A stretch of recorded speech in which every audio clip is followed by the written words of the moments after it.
সর্বপ্রথম সমস্ত প্রশংসা গুণগান ও গণকীর্তন সেই বিশ্ব নিয়ন্তা মহান প্রভুর, যিনি সাত খণ্ড আসমানকে বিনা স্তম্ভে দণ্ডায়মান করে রেখেছেন এবং বিশাল জমিনকে তিনি বিছানা স্বরূপ বিছিয়ে রেখেছেন। তারপরে পরে আকায় নামদার তাজদার মদিনা মুহাম্মদুর রাসূলুল্লাহ সাল্লাল্লাহু আলাইহি ওয়াসাল্লাম পর হাজার হাজার দরুদ ও শান্তি সদা বর্ষিত হোক। আমিন, আল্লাহুম্মা আমিন।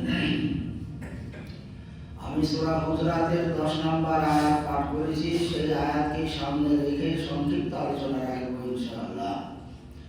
সেই আয়াতে আল্লাহ তাআলা বলেছেন, ইন্নামাল মুমিনুনা ইখওয়াতুন, সমস্ত মুমিন তারা আপোষের ভাই ভাই। ফাসলিহু বাইনা আখওয়াইকুম, আর তাদের মধ্যে কোনো সমস্যা হলে তৃতীয় পক্ষ তারা গিয়ে মীমাংসা করে দাও, তোমাদের ভাইদের সমস্যার সমাধান করো। ওয়াত্তাকুল্লাহ, আর এই সমস্যা সমাধানের সময় আল্লাহকে ভয় করো, আল্লাহকে স্মরণ করো, অর্থাৎ কোনো পক্ষপাতিত্ব করো না। লাআল্লাকুম তুরহামুন, তাহলেই তোমাদের উপরে আল্লাহ তাআলার রহম বর্ষণ হবে, আল্লাহ তাআলার করুণা বর্ষিত হবে। এই আয়াত অবতীর্ণ হয়েছে রাসূলের মাদানী জীবনে। রাসূল হিজরতের আগে পর্যন্ত মক্কায় বসবাস করেছেন, সেটাকে রাসূলের মাক্কি জীবন বলা হয়। হিজরতের পরে মৃত্যু পর্যন্ত মদিনাতে বসবাস করেছেন, এই জীবনটাকে মাদানী জীবন বলা হয়। এই আয়াতটা হলো রাসূলের মাদানী জীবনে অবতীর্ণ, অর্থাৎ রাসূল যখন মদিনায় বসবাস করতেন সেই সময় এই আয়াতটা অবতীর্ণ হলো। আয়াতের শুরুতেই যেটা বলা হয়েছে, ইন্নামাল মুমিনুনা ইখওয়াতুন, সমস্ত মুমিন তারা আপোষের ভাই ভাই। এই কথাটা বলার ওই সময় কি প্রয়োজন ছিল, সেই প্রয়োজনটা দেখতে গেলে মদিনার অতীতটাকে দেখতে হবে। মদিনার জনগোষ্ঠী সে সময় তারা বসবাস করত, তারা কেমন ছিল, আপোষে তাদের সম্পর্ক কেমন ছিল, এই সমস্ত বিষয়গুলো যদি আমরা একটু চর্চা করি, সেটা নিয়ে যদি একটু আলোচনা হয়, তাহলে আয়াতটার প্রয়োজনীয়তা, যদিও কিয়ামত পর্যন্ত এই কার্যকরী, কিন্তু অবতীর্ণের সময় যে বিষয়টা ছিল এর খুব জরুরি সে সময় ছিল। মদিনাতে আল্লাহ রাসূল যখন হিজরত করলেন, তখন মদিনা শহরের নাম ইয়াসরিব ছিল। আল্লাহ রাসূল হিজরতের পরে ইয়াসরিব নামটা পাল্টে শহরটার নাম রাখলেন মদিনা। সেই মদিনা এখন পর্যন্ত চালু আছে। তো এই মদিনায় যারা বসবাস করত ওই সময় কয়েকটা বড় বড় কাবিলা, তারা হলো একটা আওস, একটা খাজরাজ, বানু কুরাইজা, কাইনুকা, এই সমস্ত নামে বিভিন্ন কাবিলা তারা বসবাস করত। আর এক এক কাবিলা তাদের নিজস্ব এলাকা নিয়ে তারাই শাসন করত। সে সময় শাসন ব্যবস্থা ওরকম ছিল।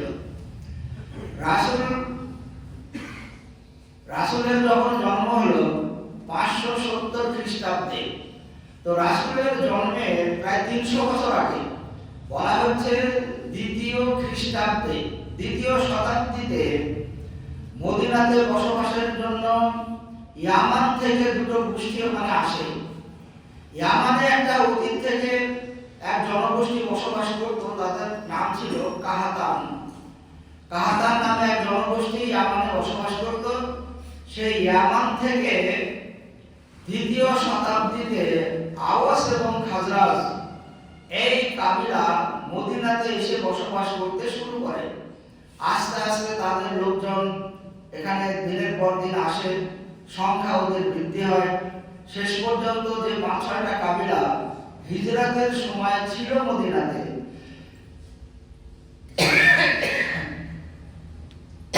তার মধ্যে সব থেকে বেশি প্রভাবশালী, শক্তিশালী জনবল, অর্থবল যাদের ছিল সেটা হলো আওস আর খাজরাজ। এই আওস এবং খাজরাজের মধ্যে সদা সর্বদাই একটা দ্বন্দ্ব লেগেই থাকতো। খুব সামান্য বিষয় নিয়ে আওসের সঙ্গে খাজরাজের সদা সর্বদাই মারামারি, ঝগড়া, যুদ্ধ বিগ্রহ লেগেই থাকতো। এলাকা দখলের ব্যাপার থাকতো, একে অপরকে দাবিয়ে নিজের ক্ষমতা জাহির করার একটা বিষয় তাদের থাকতো। এই হিসাবে রাসূল যখন মদিনায় গেলেন তখন আওস আর খাজরাজ একে অপরের প্রতিদ্বন্দ্বী দুটো গোষ্ঠী। আল্লাহ রাসূলের দাওয়াত এই সমস্ত গোষ্ঠীগুলোর কাছে গেল, এই সমস্ত কাবিলার কাছে আল্লাহ রাসূলের দাওয়াত গিয়ে পৌঁছালো। আওয়াসের লোকজনের কাছেও আল্লাহ রাসূলের দাওয়াত গেল, খাজরাজ কাবিলার লোকেদের কাছেও আল্লাহ রাসূলের দাওয়াত সেখানে পৌঁছালো। এবার দেখা গেল ওই কাবিলা থেকে অনেক মানুষ আস্তে আস্তে আল্লাহ রাসূলের দাওয়াত কবুল করলেন। এমনকি আওস কাবিলার যে লিডার ছিলেন, সর্বোচ্চ নেতা বানু সাদ বিন মুআজ আনসারী পরে তার উপাধি দেওয়া হয়েছিল, এই সর্বোচ্চ নেতা আল্লাহ রাসূলের দাওয়াত কবুল করলেন। খাজরাজ কাবিলারও যারা প্রথম সারির মানুষ তাদের মধ্যে অনেকেই ইসলাম কবুল করলেন। কিন্তু ওরা দুই কাবিলায় থাকাকালীন তারা তো একে অপরের প্রতিদ্বন্দ্বী, একে অপরের শত্রু, একে অপরের দুশমন, একে অপরের রক্ত পিপাসু, এইরকম মানসিকতার মানুষ তারা।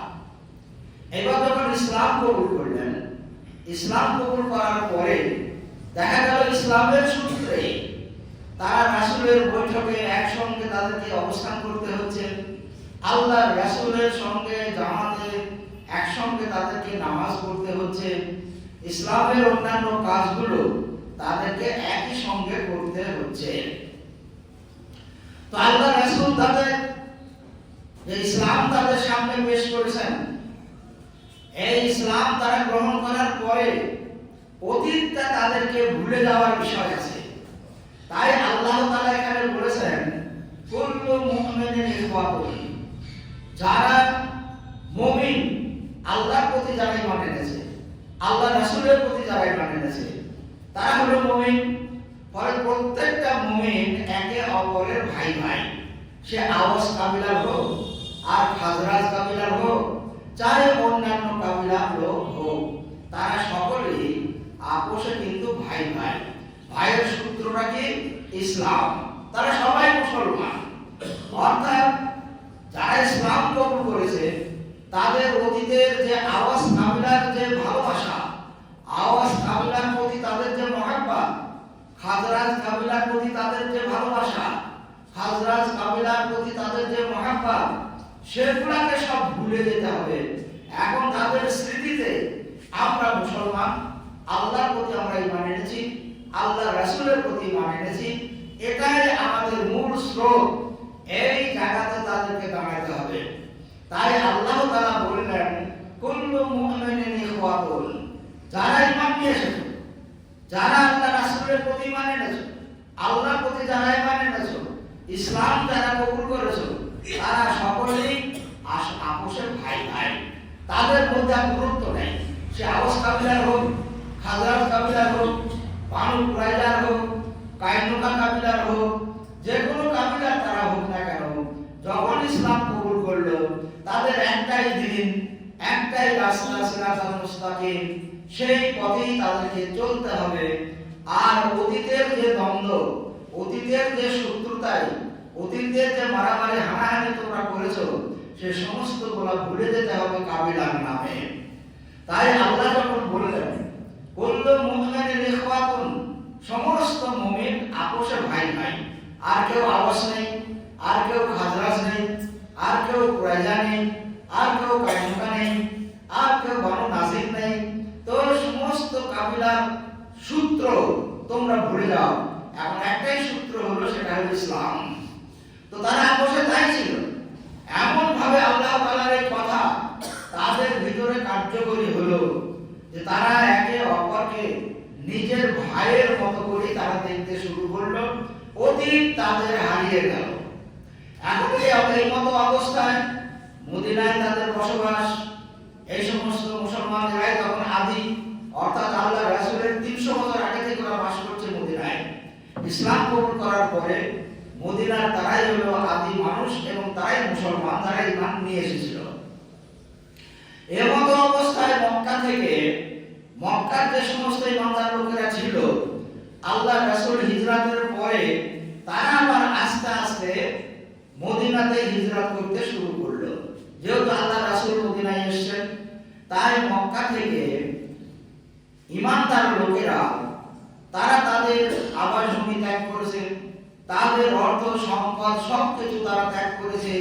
তারা নিয়ে আসতে পারেনি সেগুলো, কাফেরদের অত্যাচারে, শত্রুদের অত্যাচারে সব কিছু ত্যাগ করে ঈমানকে সম্বল করে, ঈমানকে অবলম্বন করে তারা নিজের আবাসভূমি ত্যাগ করে, মক্কা ত্যাগ করে তারা মদিনাতে হিজরত করলেন। এখন মদিনাতে আবার দুটো শ্রেণী হয়ে গেল। একটা হলো মক্কা থেকে আগত মুসলমান, তাদেরকে মুহাজির বলা হয়। আর মদিনায় যারা আদি বাসিন্দা, অর্থাৎ আগে থেকে যারা বসবাস করছে, যাদের কথা বললাম, তারা হলো মদিনার আদি বসতি এবং তারা মুসলমান। পরে তাদের উপাধি দেওয়া হয়েছিল আনসার, অর্থাৎ মদিনার যারা মুসলমান তাদেরকে আনসার বলা হতো। আর মক্কা থেকে যে সমস্ত লোকগুলো হিজরত করে মদিনায় এসেছিলেন তাদেরকে মুহাজির বলা হয়। তাহলে এখন আবার দুটো শ্রেণী হলো, একটা হলো মদিনায় আনসার সম্প্রদায়, আর একটা হলো মক্কা থেকে আগত মুহাজির সম্প্রদায়। এই মুহাজির সম্প্রদায় যখন মদিনায় আসলো, তাদের কোথায় থাকবে, কি খাবে, আর কি তারা কাজ করবে, এই সমস্ত কিছু তাদের সামনে তখন ছিল না। তারা ঈমানকে সম্বল করে মদিনায় চলে এসেছে। আল্লাহ রাসূল মদিনায় আছেন, আমরা গিয়ে সেখানে আল্লাহ রাসূলের কাছাকাছিতে আমরা থাকবো, এই নিয়ত নিয়ে তারা মদিনাতে আসলেন। আল্লাহ রাসূল এখন মুহাজির এবং আনসার দুটো সম্প্রদায়, মদিনায় বসবাস করা মুসলমান, এই দুই সম্প্রদায় এরা আলাদা আলাদা। মুহাজির মানে এরা মক্কার লোক, আনসার মানে এরা মদিনার লোক, ঈমানদার সবাই। আল্লাহর এই কথাকে তাদের সামনে রাখলেন। আল্লাহ রাসূল হাদিসে বলেছেন, কুল্লু মুসলিমিন ইখওয়াতুন, সমস্ত মুসলমান আপোষে ভাই ভাই।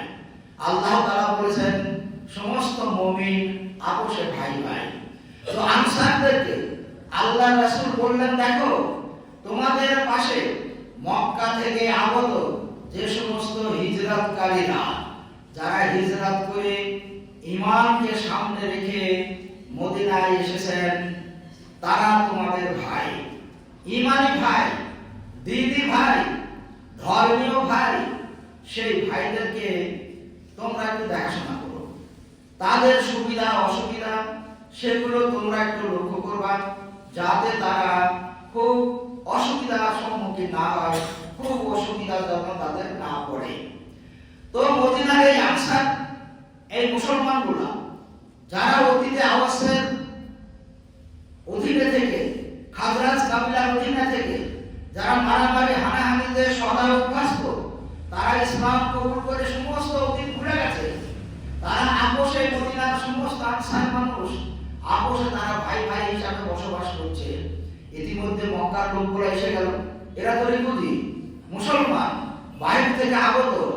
তো এদেরকেও তারা এমন ভাবে নিজের ভাইয়ের মতো করে দেখলেন, যা পৃথিবীতে তারা একটা নজির সৃষ্টি করলেন, যার নজির তার অতীতেও নেই আর বর্তমানেও ঘটেনি। সেটা হলো কেমন? আল্লাহ রাসূল যখন বললেন, মক্কা থেকে যত মুসলমান হিজরত করে মদিনায় এসেছেন, সমস্ত হিজরতকারী তারা তোমাদের দ্বীনি ভাই, তারা তোমাদের ধর্মীয় ভাই, তারা তোমাদের মুসলমান হিসাবে, মুমিন হিসাবে তোমরা আপোষে ভাই ভাই।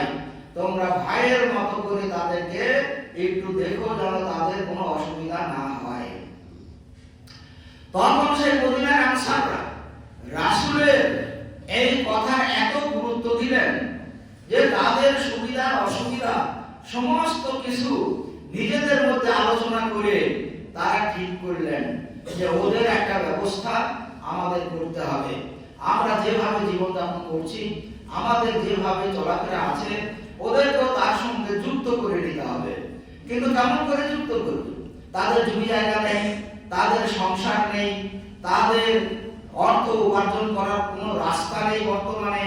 তো তাদেরকে কেমন করে আমাদের সঙ্গে মিল করব?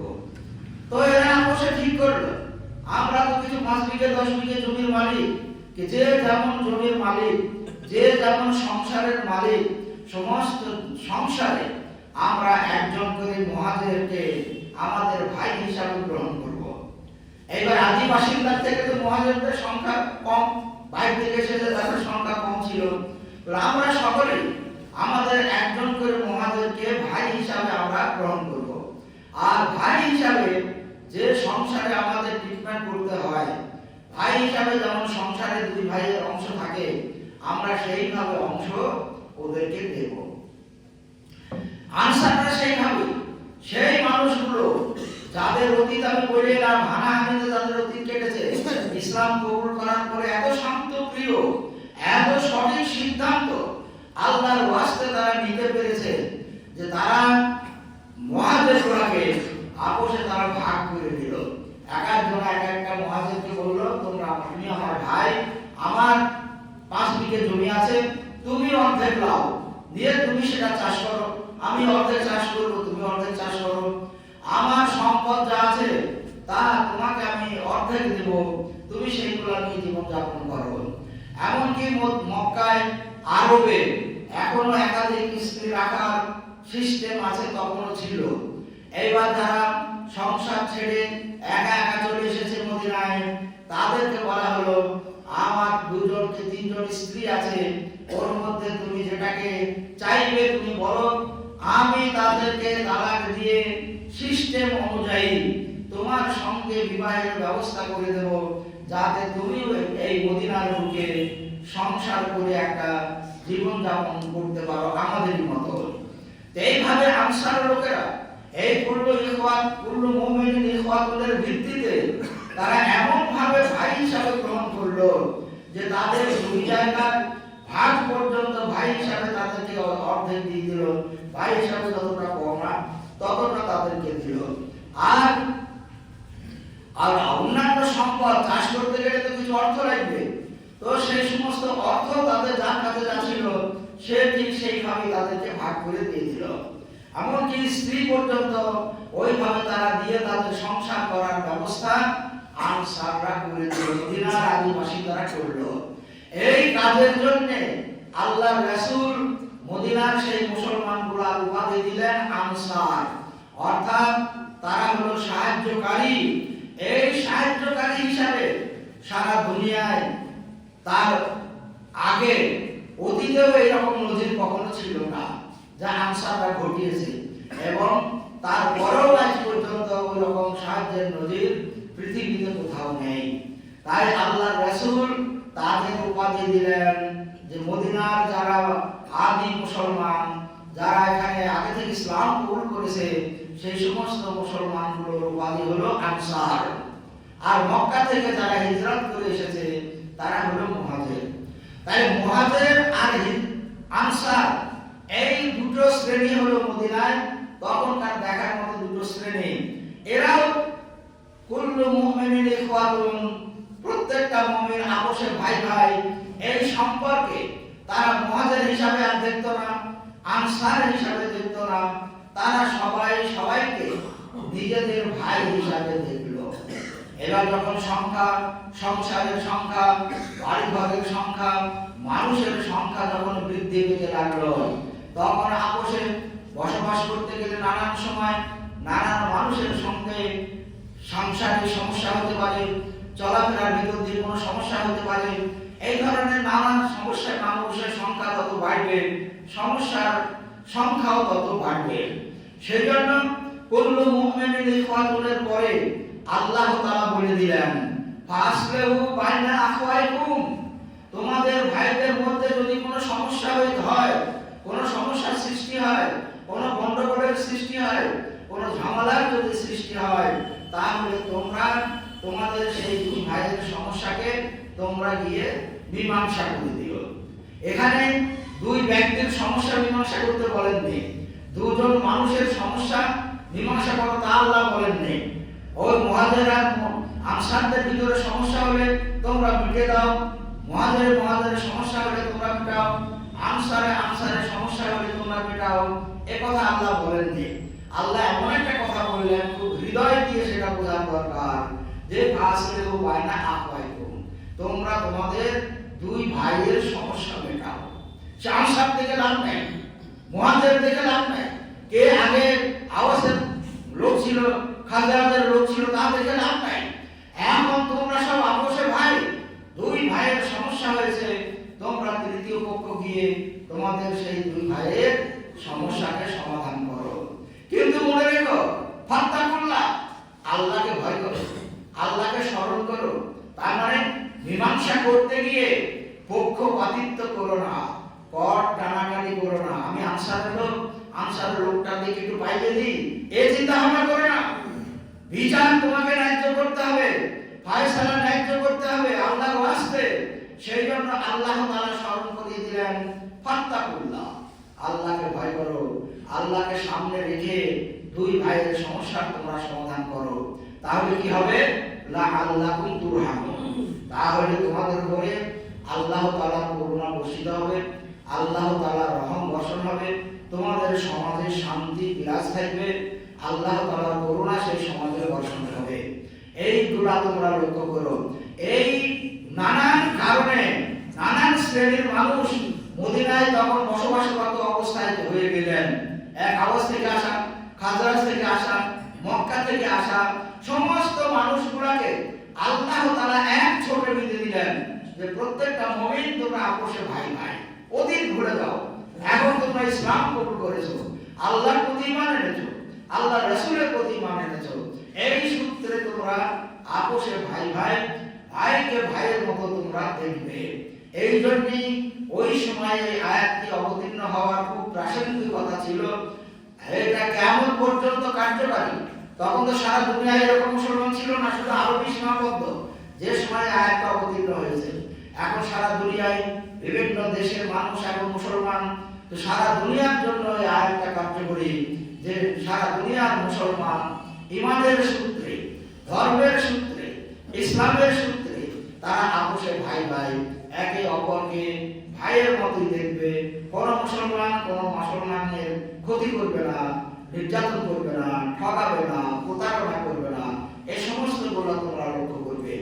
একটা হাদিসে বলা হয়েছে, কোন মুসলমান যখন অন্য মুসলমানের কাছ থেকে তার জীবনের, তার সম্পদের সমস্ত কিছু যখন নিরাপত্তা বোধ করবে, তখন জেনে নিও তারাই ঈমানদার আছে।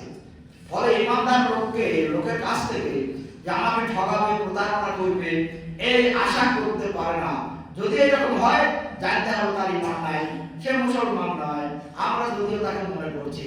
এই জন্য আল্লাহ তাআলা এই আয়াতটা অবতীর্ণ করে সমস্ত মানুষকে এক চোখে বেঁধেছেন যে তোমরা দ্বীনি ভাই, ঈমানি ভাই, ধর্মের সূত্রে তোমরা একে অপরের ভাই ভাই।